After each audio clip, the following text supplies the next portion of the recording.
दिनै बे मरिगाव हालामनि कस्तुरि ओनसोलाव गोबां आलासि फैदों, गोबां धोरोमनि बाथ्रा सावरायदों। आं एसे आन्दाज खालामदों जे जोंनि मेल मिटिंफ्राव, बर'फोरनि मेल मिटिंफ्राव बिखेखै जोंनि हौवा मानसिफोरनिफ्राय मता मानुहते माने महिला संख्याया बेसि হয়, नङा होमबा? माने मता मानुहते महिला संख्याया अलप आगभागটো बेसि হয় आरोखि। कारण मता मानु माने বিভিন্ন কামত ব্যস্ত থকাৰ কাৰণে তেনেকুৱা মেল মিটিঙত মানে কম সীমিত মানে আগভাগ লোৱাটো দেখিবলৈ পোৱা যায়। दा बेखायनो जोंनि बे धोरोम फोथारावबो दिनै दुलाराय बाथौ लाइमोन आफादनिफ्राय बे मरिगाव हालाम ओनसोलाव, मरिगाव जिल्लायाव जोंनि बे जग्रबसे जि बर'फोर दङ, ट्राइबेलफोर दङ, बिथांमोनखौ जोंनि धर्मनि बिथिङाव, जोंनि जे धर्म, बर'नि जे धर्म, बे धर्मनि बागै गोख्रों खालामनो थाखाय, बेखौ मिथिहोनो थाखाय आरो जोंनि धर्मनि गेजेरजों जोंनि जिथु एकता, जोंनि जिथु भातृत्वबोध बेखौ हमथाना लाखिनो थाखाय नाजानानै दिनै लाइमोनफोरखौ बे दायित्व होनो थाखाय, लाइमोनफोरखौ बे बिथिङाव सांग्रां खालामनो थाखाय बे लाइमोन आफादनिफ्राय बे ब्रैथि जिथु सावरायमेल, बे सावरायमेलखौ बेयाव खोब माने खुंनाय जादों आरो आं सानदों बेबायदि खोब मोजां जादों बे हाबाफारिया। बे हाबाफारिया खोब मोजां जादों आरो बे ओनसोलाव थानाय लाइमोनफोरनि गेजेरजोंनो, जोंनि सेंग्रा सिख्ला लाइमोनफोरनि गेजेरजोंनो जोंनि बाथौ धोरोमनि जिथु गियान, जिथु नलेज आरो बेखौ जोङो बुहुमाव बा बिश्व दरबाराव माबोरै जों बेखौ आपग्रेड खालामनांगोन, माबोरै बेखौ हमथाना लाखिनांगोन, बिनि थाखाय खामानि मावनायनि जिथु हाबाफारि, जिथु उद्देश्य, बेखौ बे लाइमोनफोरनि गेजेरजोंनो हागोन होननानै आं मिजिंथिदों। आरो आं मिजिंथिदों बे सावरायमेलनि गेजेरजों बे ओनसोलाव एसेब्लाबो माने कम पक्षे हलेও माने प्रभाब बे गोग्लैगोन आरोखि। जोंनि बाथौ धोरोमखौ हमथानाय, बेखौ सिबिनाय आरो बेखौ गोसारहोनायाव जोंनि लाइमोनफोरनि गेजेरजों एसेब्लाबो बे गोहोम गोग्लैगोन। मानो होनना बुङोब्ला बे मरिगावनि खाथियावनो, नङा होमबा, खाथियावनो बटर दबा दङ, नङा होमबा? बे बटर दबानि गेजेरावनो जोंनि महापुरुष श्रीमन्त शंकरदेवा, नङा होमबा, गावनि जे धोरोम, बे धोरोमखौ फोसावदोंमोन। बे फोसावसेयावबो दिनै जोंनि बे ओनसोलनि जग्रबसे बर'फ्रा दहाय जिथु तथ्य मोनदों, 2500 3,000 गेजेराव थानाय बे बर' जग्रबसे बर'फ्रा गावनि निजा जिथु धर्म, बाथौ धर्मखौ दिनैसिम नागाराखै। बे खोब माने मोजां साइन आरो जोंनि बर'नि अस्तित्व बे बाथौ धर्मखौ नोंथांमोना दिनैसिम हमथाना लाखिनानै दङ। बे जोंनि थाखाय खोब माने बाख्नायनो गोनां आरोखि। बेखायनो आं मरिगाव जिल्लानि गासै जोंनि ट्राइबेल बर' रायजो राजाफोरखौ आं साबायखर बावो आरो खुलुमनाय जासियो बिनि थाखाय। दा जोङो बेनि गेजेरजों जोंनि रायजो राजाफ्रा, जोंनि आइ आफा बिदा फंबायफ्रा जों मिथिनाया गोनां जे जों बाथौ जि होनदों, जों बाथौजों आसलथे जों सोरखौ सिबिमारो, बियो दासिम जोंनि माखासे ओनसोलफ्राव एसे गोनो गोथो दङ। दाबो बाथौखौ सोरबा बाथौ होनना बुङो, सोरबा बायथु होनना बुङो। बे रोखोमनि माखासे सिन्ताधाराफ्रा जिथु डाइलेक्टफ्रा सोलिबाय थायो आरोखि। दा बेखायनो जोंनि बिखेखै जोंनि आइ आफा मोननि समनि मानसिफ्रा दाबो बे सिन्ताधारायाव दङ जे बाथौआलाय बाथौ आरो, खिन्थु बाथौजों जों माखौ सिबियो, सोरखौ सिबियो, माखौ खुलुमो, बे बुस्थुआ दासिम माने एसे कनफिउजन दंबाय थायो। दा बेखायनो बे बाथ्राखौ जोङो जोंनि लाइमोन सेंग्रा सिख्लाफोरनो, जोंनि যুৱকসকলক আমি এই বছর ক্লিয়ার করে দিব যেটো লক্ষ্য, এই লক্ষ্যটো আমার মানে নিখিল বাথৌ ধর্মৰ যিটো যুৱ শক্তি, এই যুৱ শক্তিৰ আমি চেষ্টা কৰিছোঁ। बेखायनो जोङो बेखौ मिथिनांगोन जे बाथौआ जाबाय हा, दै, बार, अख्रां, बे पन्चभूत। बे पन्चभूतनि गेजेरजों जोङो बै पन्चभूतखौ सृष्टि खालामग्रा, सृष्टिकर्ता, जायखौ जों बाथौनि दर्शनजों बोराइ बाथौ होनना बुंदों, बुरा बाथौ होनना बुंदों, बेखौ जों सिबियो। बे बुरा बाथौआनो जोंनि इसोर आरो बिनि गेजेरजों जोङो गावनि जिथु आत्मा गावनि सि बेखौ जों परित्रान मोननो थाखाय मुक्ति मोननो थाखाय जों नाजानाय जायो आरो बेखायनो बे बाथौ धोरोमनि गेजेरजों आफा बोराइ बाथौखौ इसोरखौ सिबिनो थांनायाव जों जिखिनि नीति नियम खालामो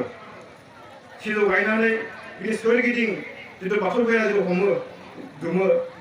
बाथौ जेनेबा बान्दोबा बाथौ सिजौ दुमनानै बेयाव आलारि बाथि फोजोंनानै जिथु जों खुलुमनाय जायो सिबिनाय जायो बे सिबिनायनि जिथु सिस्टेम बेयाव जोंनि बर'नि माखाय होनना बुंदों माने आसार खान्थि राव हारिमु सोना दङ होनना बुंदों बेखायनो बाथौ धर्मजों जोंनि राव जोंनि कालचार जोंनि हारिमु बे एकदम माने पट'पट' सिथाबनानै दङ दा बेखायनो जोंनि मुल जिथु परिचय बेयावनो दङ बेलेगाव गैया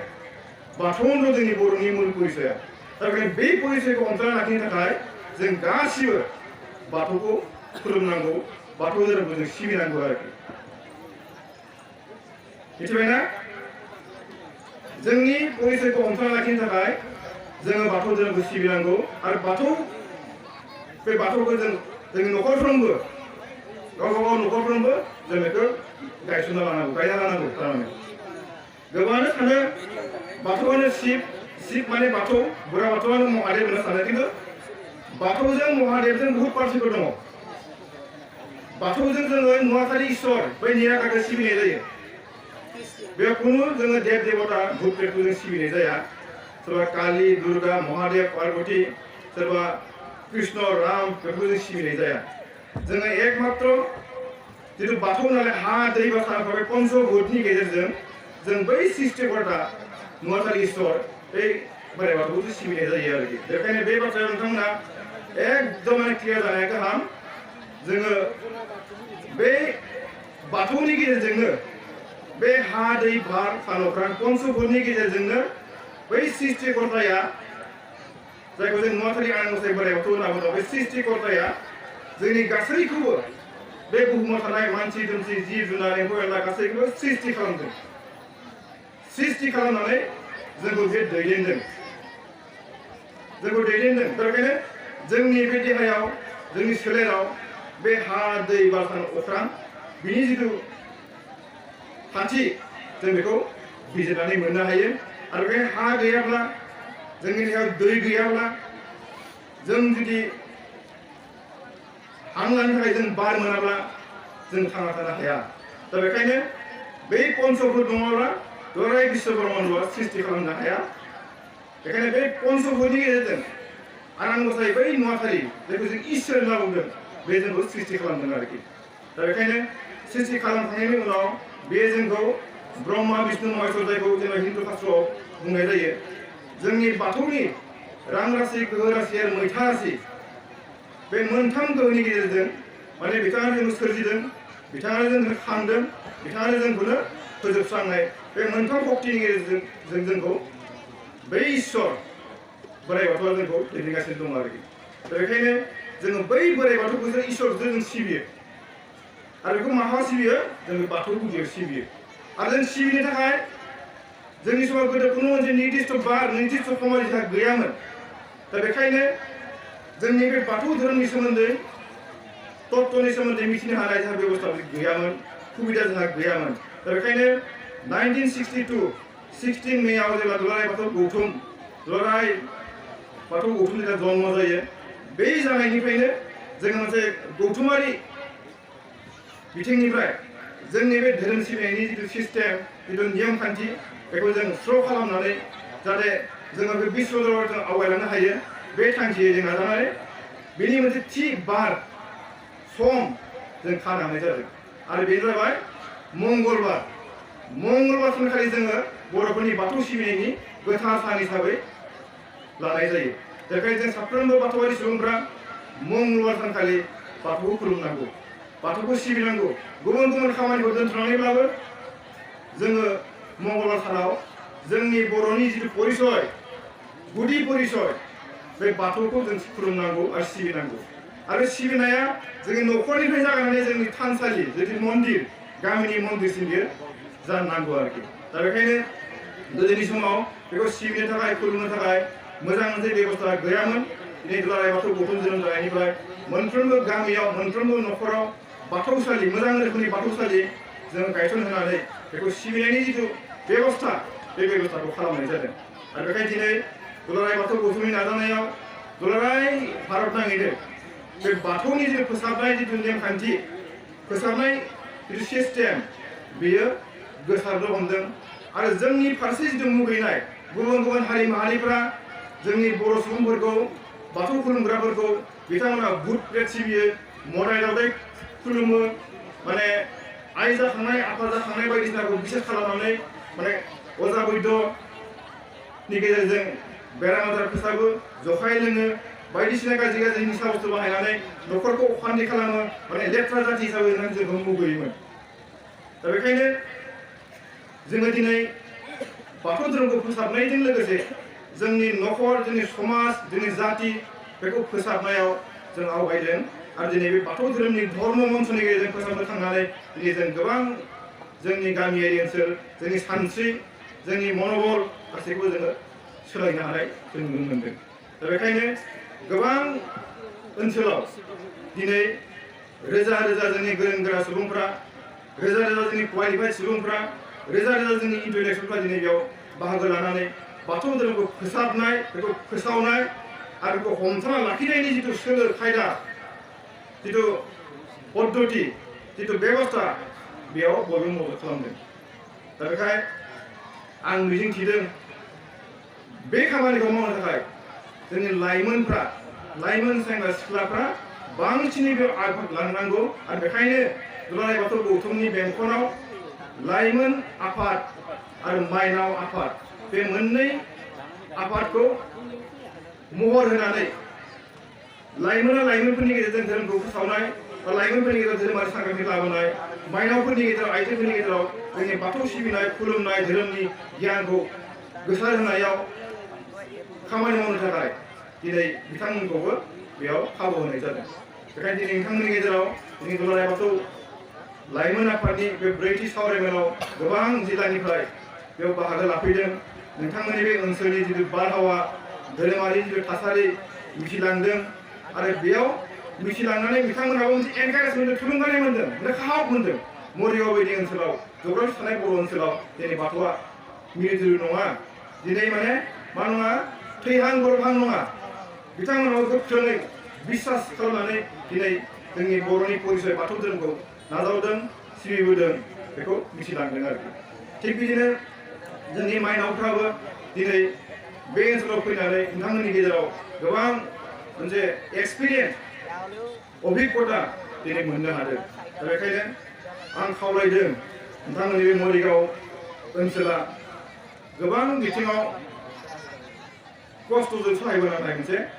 माने चेलेन्जिं मोनसे माबा हारि हिसाबै बेयाव गसंना थानो गोनां जादों खारन नोंथांमोननि बे लैथोआ नङा होमबा साखाथियाव थानाय लैथोआ नोंथांमोननि जिथु रायजो जानाय समाजिक बेबस्थाफोरखौ माने खोब माने गथं गथं खालामबोगासिनो दङ आरो खालामो दा थेवबो बिनि गेजेरजों नोंथांमोना जोंनि बर'नि जिथु धोरोम बाथौ धोरोमखौ जे हमथाना लाखिनो थाखाय आवगायदों नाजादों आरो बेनि गेजेरजों जोंनि न'खर समाज बेबस्थाखौ जे हमथानो थाखाय आवगायदों खोब माने मोजांनि बाथ्रा आरोखि दा आङो बेखौ खावलायनो लुबैबावदों दिनै बाथौ धोरोमनि गेजेरजों गुबुन गुबुन बिथिङाव जों बिराद माने जौगानायनि लामाखौ जों लानो हानायखौ जों दिनै नुनो मोनदों खारन मोनसे धोरोमा गोख्रोङै गोगोमै बुहुमाव थांना थानो गोनां जायोब्ला बे सिबियारि नांगौ जानाय फैयो सिबियारिखौ हमथाना लाखिनो थाखाय बेखौ धोरोमखौ हमथाना लाखिनो थाखाय जोंनो गौथुम नांगौ जायो अर्गानाइजेसन नांगौ जायो दिनै बे गौथुमखौ जों दिनै मोननो हाबाय दुलाराय बाथौ गौथुम लाइमोन आफाद माइनाव आफाद जयैनो दिनै बे धोरोमखौ सोदांनानै फोसाबनानै रायजो राजाफोरनि गेजेराव जों मोनसे मोजां मोनसे परिबेस जों फसंना होनो हानाय जाबाय आरोखि दा बेखाय दानि बादायारि मुगायाव दानि जिथु माने कम्पिटिसन मुगा बे मुगायाव खिन्थु गावबा गाव धोरोमारिफ्रा गावबा गाव धोरोमखौ माने गोसारहोनो थाखाय प्रभाब खालामनो थाखाय सेस्था खालामो आरो बे सेस्था खालामनाया बांसिनै जोंनि बै लाइमोनफोरनि सायाव जुब हकीनि सायाव बांसिन सोनारो आरोखि माने गुबुन गुबुन राहानि गेजेरजों खालामखायोआनोसै जेनेबा बांसिनै जोंनि लाइमोनफोरनि गेजेराव बे धर्मान्तर जिथु समस्या धर्मान्तर जिथु जेंना बेयो बांसिन जानानै फैयो दा बेखायनो जोंनि लाइमोनफोरखौ बे धर्मान्तर जेंनानिफ्राय बासायनो थाखाय जोंनि निजा बाथौ धर्मनि बिसयै जोङो गियान होनानै जोंनि धर्मान्तर जिथु समस्या धोरोम बास्लायलांनाय समस्याखौ जाहाथे जोङो होबथानो हायो आरो बिथांमोननि गेजेरजोंनो जोंनि बे बाथौ धोरोमखौ दुलाराय बुहुमाव जों गुबुन गुबुन धोरोमफोर बायदि एकदमबारे फोसावनो परिचय होनो आरो फोथांना लाखिनो हायो बे नाजानायखौ जों खालामनो लानाय जादों दिनै दुलाराय बाथौ गौथुमनि नाजानायाव बे बाथौ धोरोमखौ गुबुन गुबुन हारिफ्रा गुबुन गुबुन जातिफ्रा मिथियामोन दिनै दुलाराय बाथौ गौथुमनि नाजानायाव बे बाथौ धोरोमनि माग दाननि 2 मंगलबार जोंनि मागो दाननि फैबाय थानाय मागो फैगासिनो दङ बे मागो दाननि माने द्वितीय मंगलबारखौ जोङो बाथौनि गोथार सान पवित्र दिन हिसाबै दिनै जों सरकारनिफ्राय जों दिनै मा मोनदों बेखौ रिकगनाइज जों मोननो हाबाय फुल प्लेजेड जों स्टेट लेभेल हलिडे नङा होमबा जों मोननो हानाय जाबाय बियो जोंनि दुलाराय बाथौ गौथुमनि नाजानाय नोंथांमोननि हेफाजाब बे हेफाजाबनि गेजेरजों दिनै बर'फ्रा जे निजा मोनसे जातिनि धर्म दङ अस्तित्व दङ बेखौ दुलाराय बुहुमनि गेजेराव दुलाराय सुबुंफोरनि गेजेराव जोङो दिनै स्वीकृति मोननो हानाय जाबाय आरोखि माग दाननि नैथि मंगलबार बे नैथि मंगलबार जोंनि बाथौनि गोथार सान बे गोथार साना जोंनि बयनिबो माने गोग्गाथावना सान आरोखि बे गोथार सानखालि जों बयबो बोराइ बाथौखौ जोंनि बाथौ धोरोमखौ गोसार होनो थाखाय फोगौनो थाखाय जों सिबिनांगौ बोराइ बाथौखौ आरो बे बोराइ बाथौखौ सिबिनायनि गेजेरजों जोङो जोंनि न'खरनि शिक्षा बेबस्था न'खरनि सामाजिक बेबस्था न'खरनि अर्थनैतिक बेबस्था बे गासैखौबो जोङो मावफुंनो थाखाय जों आनान गसाइ बोराइ बाथौनियाव मा खालामनांगौ जोङो प्रार्थना खालामनांगौ आशीर्बाद बिनांगौ जोङो आरो आशीर्बाद बिनायनि गेजेरजों जों गासैबो खामानिखौ मावफुंनो हानाय जायो आरो बेखायनो गिबियाव बेफोरखौ खालामनो थाखाय साफ्रोमबोनि आत्मायाव साफ्रोमबोनि सियाव मा खालामनांगौ बिश्वास थानांगौ बिश्वास थायोब्ला गासैबो खामानिखौ जों मावनो हायो आनान गसाइ बोराइ बाथौनि सायाव बाथौनि सायाव जोंनि बिश्वासखौ जों प्रतिष्ठा खालामनो हानांगोन एक नम्बराव कारण बिश्वासै मिलाय हरि तर्के बहुत होनना बुंदों बिश्वास खालामोब्ला जोङो बाथौ गुदियावनो इसोरखौ जों मोनो बोराइ बाथौखौ जों मोनो खिन्थु बिश्वास खालामालासिनो जुक्ति तर्क खालामबाय थायोब्ला इसोरखौ जेरावबो मोना दा बेखायनो प्रथम जोंनि आत्मा जोंनि सियाव जोंनि बे गोरबोआव बोराइ बाथौखौ बिश्वास खालामनानै गायसनग्रोनांगौ आरोखि दा बेखायनो गुबुन गुबुन धोरोमारिफोरनि गेजेराव जिथु कम्पिटिसन बे कम्पिटिसना दानि जुगाव खोब माने जागासिनो दङ गोदोनिफ्रायनो जाबोदों जोंनि बर' सुबुंफ्रा धर्मीय भाबै माने कनसियास नङामोन दा बेखाय जोंनि बर'फ्रा अर्थनैतिक भाबै दुर्बलमोन सामाजिक भाबैबो दुर्बलमोन माने जखाय माबा माबि लोंनानै न'खरावबो अर्थनैतिक अबस्था दुर्बलखाय गुबुन गुबुन माने धर्मनि मानसिफ्रा आर्थिक भाबै माने खखा होनानै जोंनि गथ' गथायफोरखौ माने जायफोरनाखि न'खरनि अबस्था दुर्बल माने बायदिसिना माने स्कुलाव फरायहोनाय शिक्षा दीक्षा होनानै गावसोरनि धर्मनि फारसे आकर्षित खालामनाय बे पद्धतिया दङमोन आरो दाबो दङ आरो जोंनि मोजां मोजां सेंग्रा सिख्लाफोरखौ गावसोरनि सेंग्रा सिख्लाफोरजों माने रिलेशनशिप जाहोनानै माने गावसोरनि धर्मनि फारसे आकर्षित खालामनाय बे टेकनिकआव बिथांमोन दङमोन आरो दाबो दङ दा बेखायनो बेबायदि जाहोनाव जोंनि गोबां सुबुंफ्रा गोबां बर' सुबुंफ्रा गुबुन गुबुन धर्मआव धर्मान्तर जानायखौ जों नुनो मोनदों दिनै जोंनि बर' सुबुंफ्रा शंकरी धर्मआव दङ कृष्ण धर्मआव दङ ब्रह्म धर्मआव दङ ख्रिस्टियानाव दङ बौद्धआव दङ मुस्लिम इस्लाम धर्मआव दङ बर'फ्रा गासैबो धर्मआव गोसारनानै दङ आरोखि बेफोर जाबाय जोंनि बाथौ धर्मनि फारसे मोजाङै मिथिनो हानाय तत्वनि फारसे मोजाङै मिथिनो हानाय बेखौ सिबिनो हानाय बेबस्था बै समाव गैयामोन सासेखानि बायलङानो बे धर्मनि आग धर्ममोन आरोखि नङा होमबा जोंनि न'खरनि सासे परियाला लोमजाबाय बेमार जाबाय बेयावनो सासे बायदङा थांनानै माने बबेबा मोनसे देबताखौ दावदै होनानै फारौ जरासे होनानै बबेबा हांसो मासे होनानै बिदि माने फुजा फाथाल होनानै बे बेमारफोरखौ जिथु फोसाबनाय फाहामनाय फोसाबनाय होनना बुङो बे पद्धतिखौ खालामबोदोंमोन। दा बेखायनो बेफोरबायदि माखासे माने निजा बे गामिनि बायदंजों बै गामिनि बायदङा मिलायलाया बे गामिनि माबाजों गुरुजों बै गामिनि माबाया मिलायलाया बिदि खोथा मिलायलायैयाव जोंनि धर्मनि जोंनि रीति नितिफ्रा बेलेग जालांदोंमोन आरोखि। दा बेखायनो गोबां सुबुंफ्रा गोबां साननो गोरों सुबुंफ्रा खायसे धर्म सिबिनानै गावनि आत्मा गावनि न'खरनि सुख सान्ति गावनि मोजां लामा हान्थि लामा नागिरनो थांनायाव गोबां सुबुंफ्रा गुबुन गुबुन धर्मआव धर्म जालांदोंमोन। दा बेखायनो जोंनि बर' सुबुंफ्रा आथिखालाव धर्मीय भाबै जों दा माइनरिटि भारतनि गेजेराव गुबुन गुबुन धोरोमफोर दङब्लाबो जों बर' हिसाबै बाथौआरि सुबुंफ्रा जोंनि भारतनि संबिजिरनि जि दफा बे दफा मथे जोङो साननो थाङोब्ला जों दा माइनरिटि जों ट्राइबेल जाथि धर्मीय हिसाबै जों दा माइनरिटि आरोखि। दा बेखायनो जों बे माइनरिटि धर्म बेखौ दुलाराय बुहुमाव जुदि जों गोसार होनांगौब्ला जों बयबो बेयाव दायित्व लानांगोन बयबो बे धोरोमखौ सिबिनो थाखाय आवगायबोनांगोन आरो बिश्वासखौ जोङो बे धोरोमनिफ्राय जों माब्लाबाबो बोखारनो मोननाय नङा आरोखि। दा बेखायनो आङो मिजिंथिदों नोंथांमोननि बे मरिगाव हालामनि बे कस्तुरि जिथु फोथाराव गुबुन गुबुन गामिनिफ्राय फैदों फैनानै धर्मनि फंनैसो खोथा नोंथांमोना खोनासंदों खोब मोजां। बाथौआनो जोंनि परिचय बर'नि परिचया गुदि परिचया बे आरो इन्डिजिनियास फेथ बे जोंनि फार्स्ट माने इन्डिजिनियास फेथआ बाथौनि गेजेरजोंनो जोंनि परिचय गुबुनजों जोंनि परिचय नङा। खारन बे धर्मआवनो जोंनि राव जोंनि आसार जों बर'फ्रा बोरै सोलियो नङा होमबा जोंनि बर' सकলৰ आर्थिक सामाजिक जे गथाय बुस्थुया खामानि আছে बाथौ धर्म। बेखायनो जों बाथौ धोरोमखौ जोङो सिबिनांगौ आरो बेबो मोनसे क्लियार जानाया मोजां जोंनि गेजेराव बर' सुबुंफ्रा गोबां फोथायनायनि गेजेरजों बाथौखौ सिबियो। सोरबा बे बाथौआव फुल प्रसाद होयो जों दिनै फोसाबनाय बाथौनि गेजेरजों बिबार बावथाय होनानै आलारि बाथि फोजोंनानै बेखौ सिबियो। माखासेफ्रा बेखौ दाउसा फारौ हांसो बा बोरमा बेबायदि बोलि होनानै सिबियो। खिन्थु दानि साइन्टिफिक मुगायाव जोङो बे बोलि होनाय थै होनाय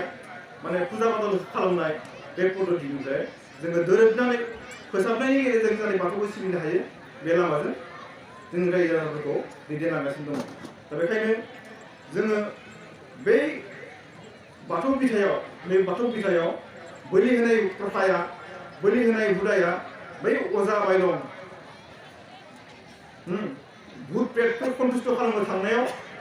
माने बे बोलि होनाय जे प्रथा बे प्रथाया लासै लासै बेयाव जायगा मोनबोदोंमोन आरोखि। दा बेखायनो माने जुग समयनिफ्राय बे बुस्थुआ सिस्टेमाव फैबाय थानायखाय बिनि सायाव जोंनि बिश्वास जोंनि रायजो राजाफ्रा माखासे सुबुंफ्रा बे बोलि होनाय प्रथानि गेजेरजों जोङो बिपद आफदनिफ्राय रैखा मोनबोदों बेमार आजार जाब्ला जों मुक्ति मोनबोदों। बे बिश्वासखौ लानानै गोबाङानो दिनै बे बोलि होयो आरो बोलि होनायनिफ्राय माखासेफ्रा दाबो मा जाबोनो हायाखै नागारनो हायाखै आरोखि। थेवबो जोङो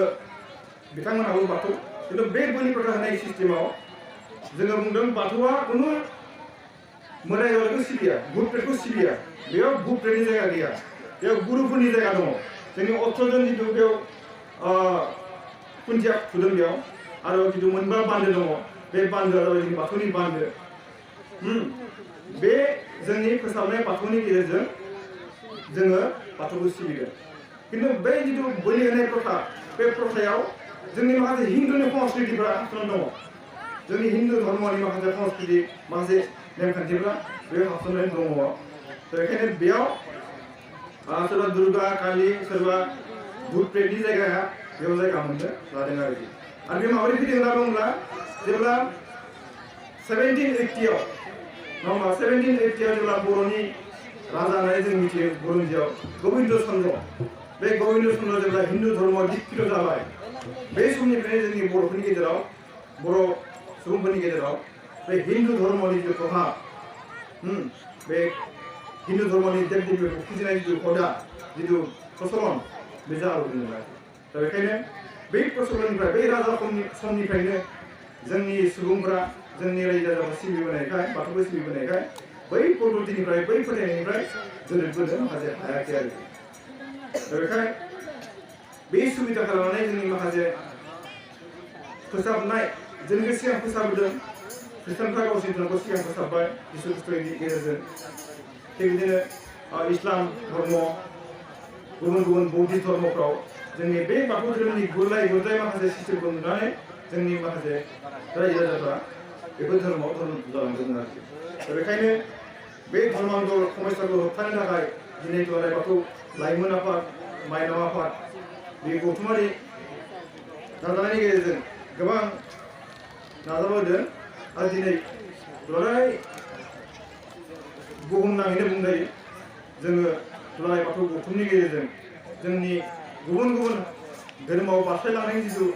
मनोभाब बे मनोभाबखौ जों एसेब्लाबो दिनै हमथानो हानाय जादों आरो जोंनि थांखिया बेनो जे गुबुन गुबुन धोरोमफोर बायदि जोंनि बे बाथौ धोरोमाबो जाहाथे बुहुमाव मोनसे राफोद धोरोम हिसाबै जों स्वीकृति मोननो हायो बिनि बेबस्थाखौ जोङो गौथुमारि बिथिंनिफ्राय नाजाबाय थानाय जादों दिनै भारतनि रेजिस्ट्रार जेनेरेल अफ इन्डिया बेयावबो जोंनि धोरोमा जाहाथे जायगा मोननो हायो बिनि बेबस्थाफोरखौबो जोंनि दुलाराय बाथौ गौथुमनिफ्राय नाजाबाय थानाय जादों जोङो जुदि बेयाव जुदि जोंनि धर्मनि मर्यादाखौ जों जुदि रिकगनाइज खालामनो होनो हायोब्ला जों निश्चय जोंनि माखासे उननि हाबाफारिफ्राव जोङो दिनै सरकारि माखासे खामानिफ्राव जोंनि कागज पत्रआव जोंनि रिलिजियास कोटा धर्मनि माखासे कोटाफोर थायो बे कोटायाव खिन्थु जोङो मिथियालासे मा होयो बेवहाय हिन्दु ख्रिस्टान इस्लाम बुद्ध थायो नालाय बेयाव जोंनिया मिथियालासे जों गावखौनो गोदोनिफ्राय माने हिन्दु बुंना लाबोनायखाय बे हिन्दुनि जायगायाव टिक मार्क होना होयो आरोखि बे हिन्दुनि जायगायाव जों टिक मार्क होनाय लोगो लोगो भारताव जे गोबां हिन्दुइजम मानसिफोर दङ जोंनि परिचयाबो बिसोरजों थांफानाय जायो दा बेखायनो जोङो दा सांग्रां जानांगौ जोंहा जिथु निजा धर्म दङ बाथौ जोंनि धर्मआ बाथौसो जों हिन्दु नङा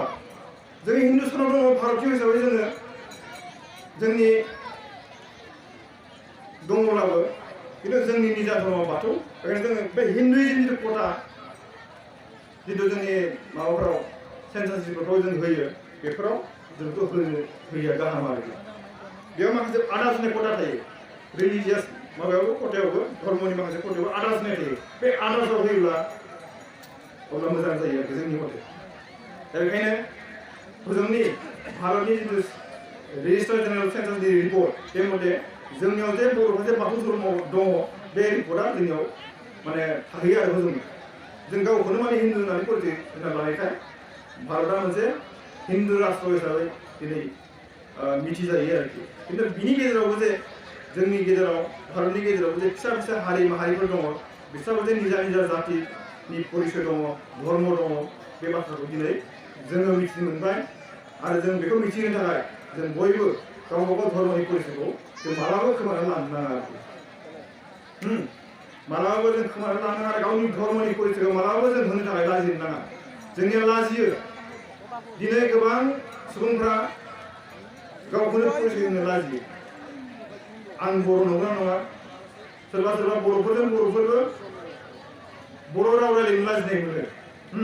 दिनै नोंथांमोननि बे एलेकायावबो लेंगुवेजनि माखासे प्रब्लेम दङ नङा होमबा खारन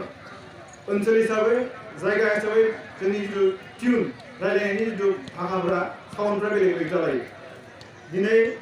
खुलुमबाय बे समाव आं कामदेब दैमारि आरो आंनि केमेरा पार्सन दिनेश बसुमतारी दुलाराय बाथौ गौथुमनि ब्रैथि बोसोरारि सावरायमेल बे समाव मरिगाव जिल्लानि कुसुटुलि जाबाय थादों आरो कुसुटुलि गेलेग्रा फोथाराव साननैनि हाबाफारिजों खुंफुंनाय हाबाफारिजों बे समाव दङ आरो बे समाव जों गासैबो हाबाफारिनि सायाव रोखायै मिथिनो थाखाय दुलाराय बाथौ गौथुमनि गाहाय नेहाथारि बिथाङा जोंजों दङ बिथांखौ जों गिबियावनो बरायना लाग्रोनाय जाबाय खुलुमबाय लोगोसे गासै बाथौ बिबुंसारनि रादाब बुथुमगिरि नोंथांमोननिसिम जोंनि दुलाराय बाथौ गौथुम लाइमोन आफादनि गाहाय नेहाथारि जानानै जोंनिफ्राय धोरोमारि खुलुमनायखौ गासै सुबुं माहारिनिसिमनो जोङो खुलुमनायखौ बावहरबाय दुलाराय बाथौ गौथुम लाइमोन आफादनि ब्रैथि सावरायमा मेल बेखौ जोङो मरिगाव जिल्ला दुलाराय बाथौ गौथुमनि बानजायनायाव जोङो दिनै खुंफुंनो लानाय बे सेथि साननि सेथि हाबाफारि जोङो फुंनि समनिफ्राय गाहाय थांफैब्ला गेट बेखेवनायनि हाबाफारिखौ जोङो मावफुंनो हाबाय आरो बेनि उनाव जोङो